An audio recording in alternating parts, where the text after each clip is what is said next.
those who are not familiar with Fenbushi, we are a crypto-native venture capital firm since 2015 and have supported over 250 projects built on top of and around the Ethereum ecosystem.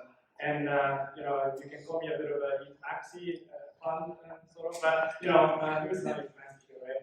So anyway, that's a bit about Fenbushi. And today, I wanted to talk more about the future of block building and how I see one vertical block building to evolve in the future, and that is going to be related to the decentralized block building, which I will elaborate on. So let's get started. The current block building landscape, for those who are not familiar, I will just briefly go over, is essentially you have a Ethereum network that has mempool, and from the mempool, searchers can get the orders and then bundles it and take some MEVs and then submit it to the builders, and also builders can also directly get it from the mempools and then essentially extract whatever MEVs they can, and then go through submit relays, like flash flows, they're all great relays, and that relay would then submit it to the MEV groups as it goes, who then would reach the consensus for the blocks and then submit the block to the Ethereum network, hence kind of cycling back to the Ethereum network. So I think that should be the base layer. And just to note here that right now since the merge, right, the PBS is not yet enshrined, so we have this relay thing, but in the future it may change. And in the current sort of statistic around block building, I wanted to kind of highlight this graph because this is particularly interesting if you look at the purple line.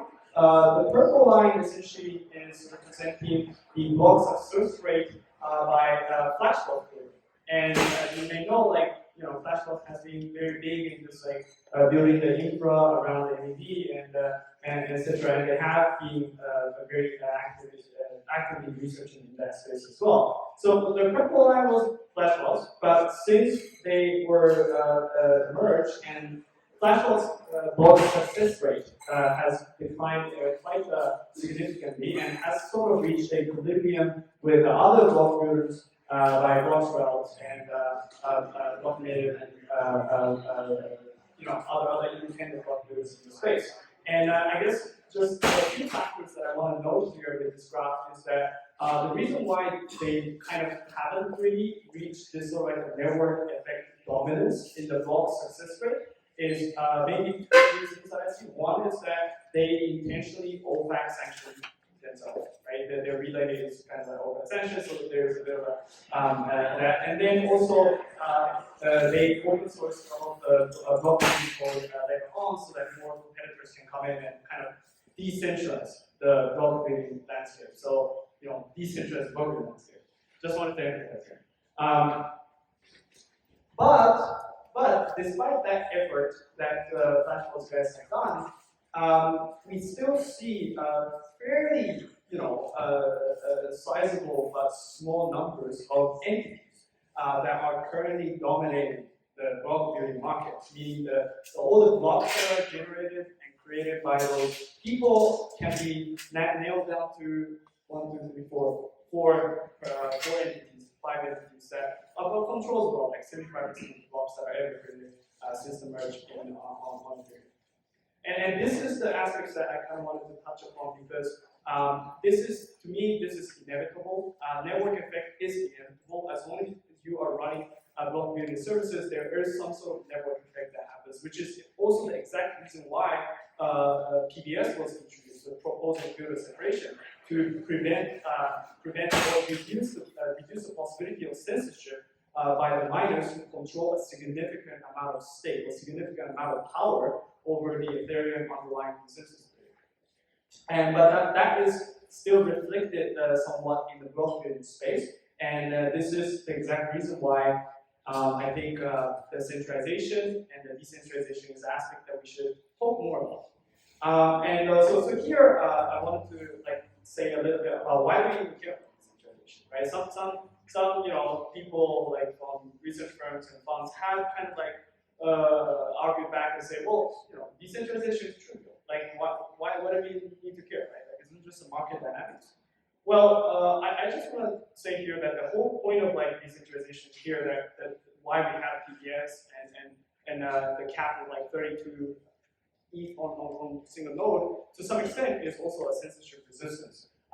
We have censorship, we have decentralization, hence we can have a censorship resistant and a very resilient network that can't be controlled by just one or two or three select few entities. And that's the entire like sort of ideology that we all developers in Ethereum are striving towards. And this is the way I think about it is kind of like a more like the end goal, right? Some may say it's a bit idealistic, but I believe that Ethereum lives on ideal ground, right? This is what we are striving to do. So yeah. And also I would note that one important aspect is regulatory censorship. So we have OFAC, which were a big debate last year, and this is part of the regulatory censorship, and there could be more coming in the future. Not just USA, it could be other countries that may regulate MEV or like have some weird regulations around it. So again, like decentralization also help with the regulatory, preventing regulatory censorship. So currently, I see the last bit that I see is basically a tug of war between centralization and decentralization. So on the left side, we have some select factors that I think is promoting centralizations, like for example, exclusive order flow, MEV redistributions by some single entities, and then private transactions. Now, it's not necessarily a bad thing because I believe that these are all like necessary and good services that are provided by those block builders, etc. It's just a factor that does contribute to centralization to some extent. On the other hand, you also have decentralization, which is the block builder participation. The more block builder participate, the more decentralized the market could be. Another aspect is to the censorship resistance is by the validators to prevent having specific transactions, specific users to be censored continuously while the block is being built. And then plus on top of that, we may see a possible private mempool coming up in the future with some sort of like I don't know, official encryption or maybe like a delayed lock encryption or whatever that may be. Possible in the future, which I think is still very much open in the question of how it's going to be turned into reality. And then the last thing here is, which is also the main sort of like topic of discussion for this panel, is the decentralized sequencing, which is essentially the concept that a single entity may create an infrastructure that allows a decentralized trust minimized building of the block, hence a decentralized sequencing of the block, decentralized block building, essentially. So here, it's specifically around decentralized block building. Here are some of the factors that I wanted to stipulate and have everyone to maybe perhaps think about as well. So the first one is MEV scheme. So if you decentralize and if you distribute the power of block building to either multiple parties or to a single entity in a trust minimized environment, how do you make sure that they won't steal the MEVs? How do you guarantee that they won't unbundle the transactions and extract the values out of it and that should have gone to the searchers, for example, right? There are also concerns about suboptimal MEV, meaning that if you decentralize, you could be introducing some inefficiency into this block building system. And when you do, there is a possibility that your MEV value is not fully captured, or like it's not optimized. And this goes to the second point, which is when you have a suboptimal MEV, you may have you may lack in competition against centralized builders who may not have that problem. And then lastly, the latency could be a big problem, especially when, depending on how you design your block building schema, decentralized block building schema, you may have a big latency issues, which is a big challenge for why some of the design just simply doesn't work currently with the current cryptographic technology that we have. And many more design-specific issues that will be involved. So, how do we decentralize block building? I believe this is a topic that was first initiated by some guys at the Flashbots and also like brought up by Vitalik at the Stanford Blockchain Conference. And then later on, kind of faded out in the public eyes, but I believe it's still a very much important topic that we should discuss more about as I see more and more interesting proposals coming out in the space in ways we can decentralize this blockchain. So I kind of like categorize it in the two model. But one is the searcher aggregator model. Where you have a bunch of searchers that you do have already in the MEV space, people who are like sending bundles and extracting MEV, and they will be sending transactions to some form of aggregator who then kind of like collect them and order them algorithmically in a way that will then create a block and submit it to the proposals. And the other one is a swap auction model, and this is essentially the idea that okay, you have a big block and there's like time that has a time window of like 12 seconds and whatever, and then basically you chop it up into small chunks that gets auctioned out into more different parties. And you may not need a centralized aggregator to essentially hold custody of the block all the time, since there is no concept of aggregator in this swap auction model. And I will go through a bit more in details of how these features are potentially achieved. So the first one is the searcher aggregator model done via a trusted execution environment, or some people may call it a secure enclave. This is also the approach that the Suave Flashbots teams are exploring, and this is very much also an active area of research that is going on right now in this case. To kind of like describe a little bit about what this actually means. So first, I mean, trust execution environments, for those who are not familiar, is essentially a compartment of the chips, like CPUs, that potentially would allow a secure private compute of certain programs without leaking any information about the execution of the program itself. And so basically you have a completely private execution of the program without anyone knowing about it. That's what TE secure enclave roughly means. And the way that they are using here is that basically you have a bunch of searchers that are submitting the transaction bundles, and all of those transaction bundles are encrypted by the keys that is held within, the private keys that are held within the TE, which is the aggregator in the middle. And since no one can access it within the module here in the TE, then you will have sort of like the trust minimized kind of approach of aggregating the block and then aggregating the bundle and building the block. That's like the sort of the rough idea of the TE here. And then that will then be submitted to the proposer after computing the roots, and then which then gets proposed to the network. Now, obviously, I maybe see some people like shaking their heads, like yes, it has still a lot of problems with this. For those who are familiar with a lot of like SGX issues around SGX, yes, there were like the not hacks, but like vulnerabilities that were found around SGX last year with the secret network, right? And those are issues around like how people could actually extract information from this TE when they were supposed to not leave any information, right? So there are this definitely a problem, and likes of covert and the side channel attacks, and possibly more varieties of attacks that is not yet discovered could be discovered in the future. So those are definitely big problems that is very much can be lethal to this kind of like search aggregator model based on TE. However, there are some solutions, like for example, the obliquity plan or a combination with MPC could alleviate some of the risk.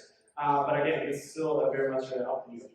And also another issue is this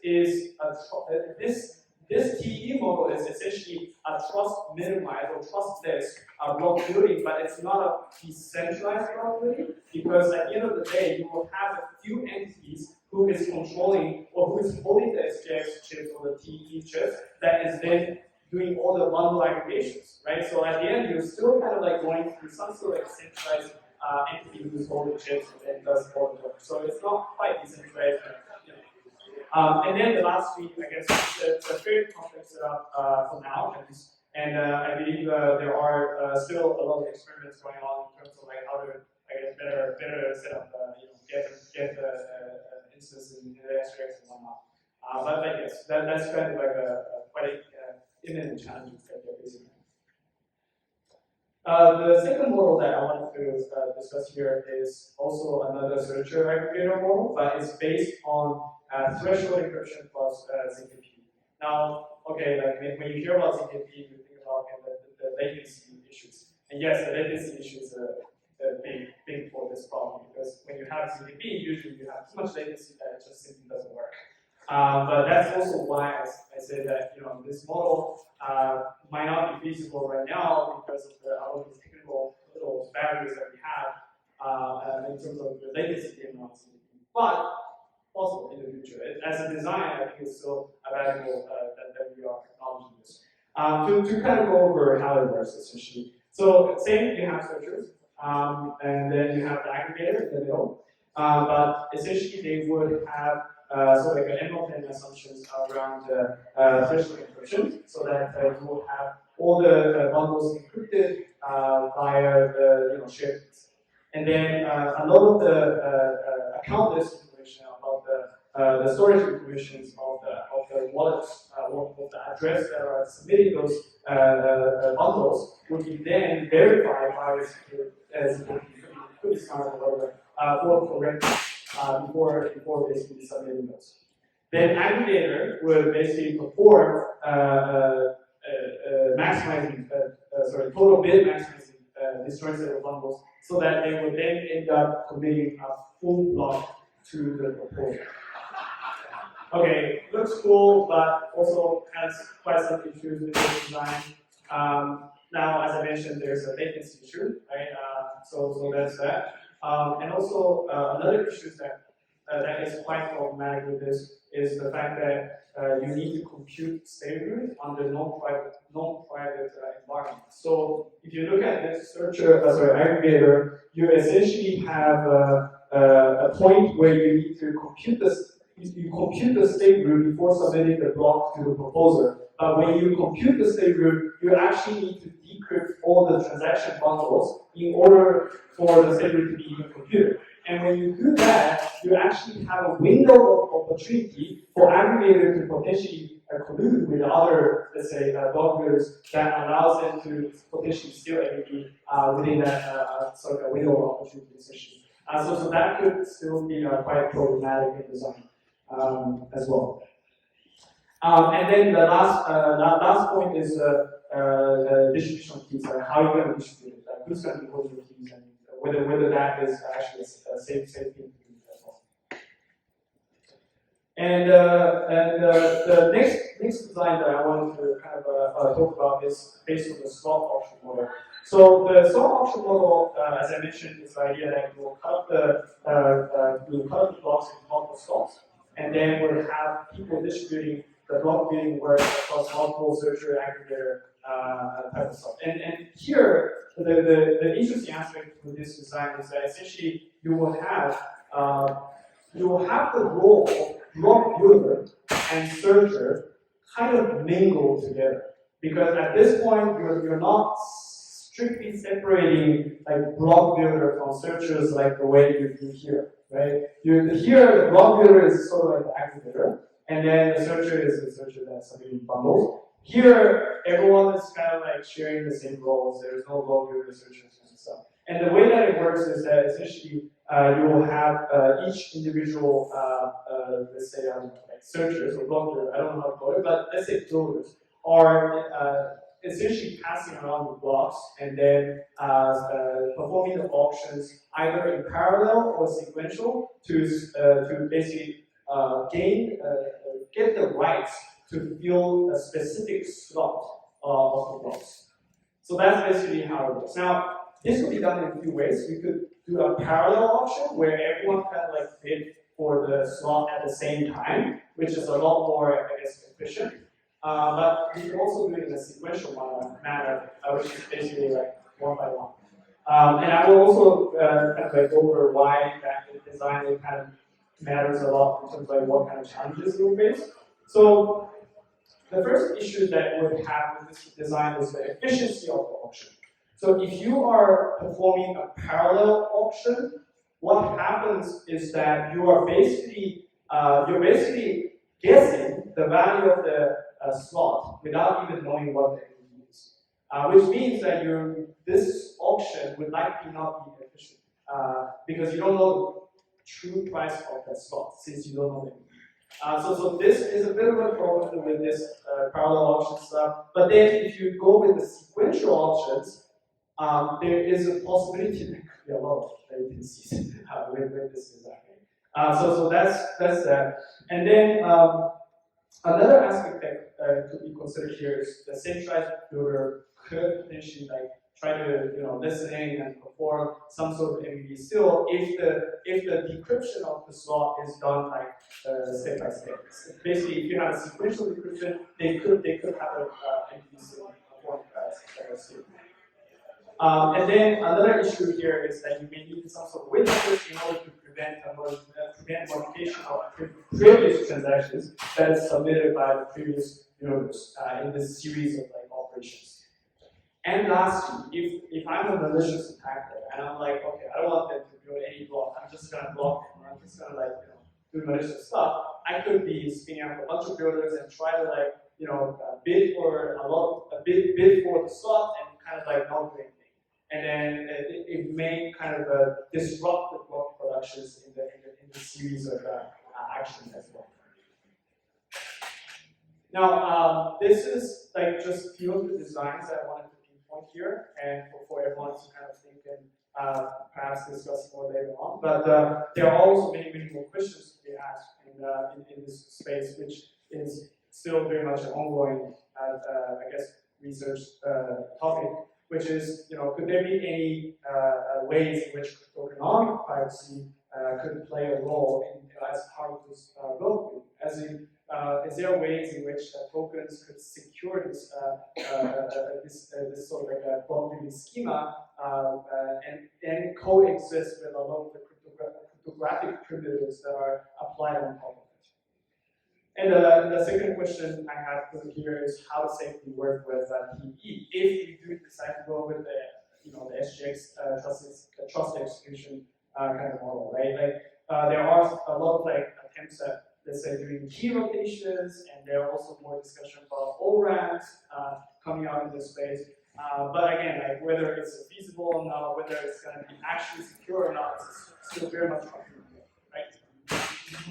And then another aspect is should block builder differentiate itself more via other related services they could offer, right? So some other people may argue that, well, all this is unnecessary. People should just like have a differentiated block builder via some special services in a way that it helps more decentralization and participation of the block building in this consensus space. Perhaps. I'm questioning. I think I'm quite doubtful of this, but I mean, people say that's whatever. Anyway, and then and lastly, how can we have a competitive, sustainably competitive block building with decentralized block building in the space? So yeah, that's all I have. Thank you very much for listening today. And if you're looking for any more contents around this stuff, just scan this or follow Fenbushi or follow my Twitter or whatever. I'll help you guys. But yeah, thank you very much for listening, and thank you.